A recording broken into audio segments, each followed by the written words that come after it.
In the early hours of August 13, 1961, East German construction workers, flanked by soldiers and police, began tearing up streets and erecting barriers throughout the city of Berlin and its surroundings. This night marked the beginning of one of history's most infamous dividing lines, the Berlin Wall. Construction on the wall continued for the next decade as it cut through neighborhoods, separated families, and divided not just Germany, but the world. To understand how we got to this point, we have to go back to World War II. America, Britain, and France joined forces with the Soviet Union against the Axis powers. After they defeated Nazi Germany, each of the victorious nations occupied part of the country. The division was meant to be temporary, but the former allies found themselves at odds over their visions for post-war Europe. While Western powers promoted liberal market economies, the Soviet Union sought to surround itself with obedient communist nations, including a weakened Germany. As their relations deteriorated, the Federal Republic of Germany was formed in the West, while the Soviets established the German Democratic Republic in the East. The Soviet satellite countries restricted Western trade and movement, so a virtually impassable border formed. It became known as the Iron Curtain. In the former German capital of Berlin, things were particularly complicated. Although the city lay fully within the East German territory of the GDR, the post-war agreement gave the Allies joint administration. So America, Britain, and France created a democratic enclave in Berlin's western districts. While East Germans were officially banned from leaving the country, in Berlin it was simply a matter of walking or riding a subway, streetcar, or bus to the western half, then traveling on to West Germany or beyond. This open border posed a problem for the East German leadership. They had staked a claim to represent the communist resistance against Hitler and portrayed Western Germany as a continuation of the Nazi regime. While the US and its allies poured money into West Germany's reconstruction, the Soviet Union extracted resources from the East as war reparations, making its planned economy even less competitive. Life in East Germany passed under the watchful eye of the Stasi, the secret police whose wiretaps and informants monitored citizens for any hint of disloyalty. While there was free healthcare and education in the East, the West boasted higher salaries, more consumer goods, and greater personal freedom.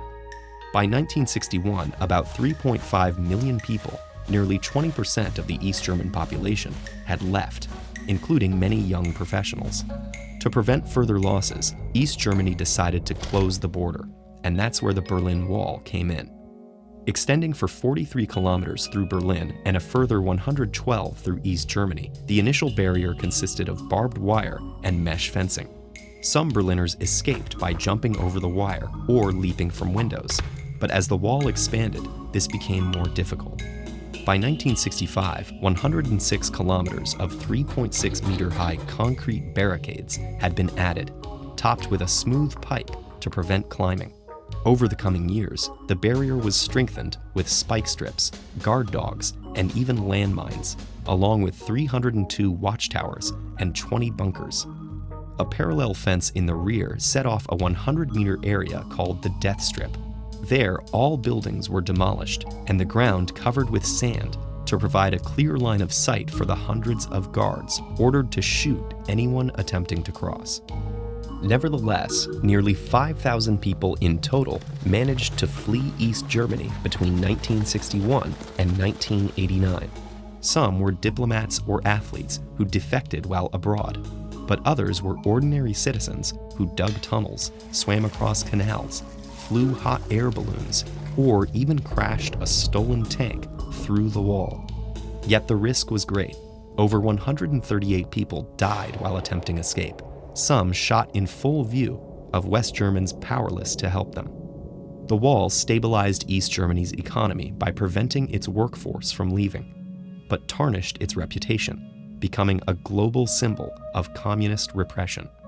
As part of reconciliation with the East, the Basic Treaty of 1972 recognized East Germany pragmatically, while West Germany retained its hope for eventual reunification.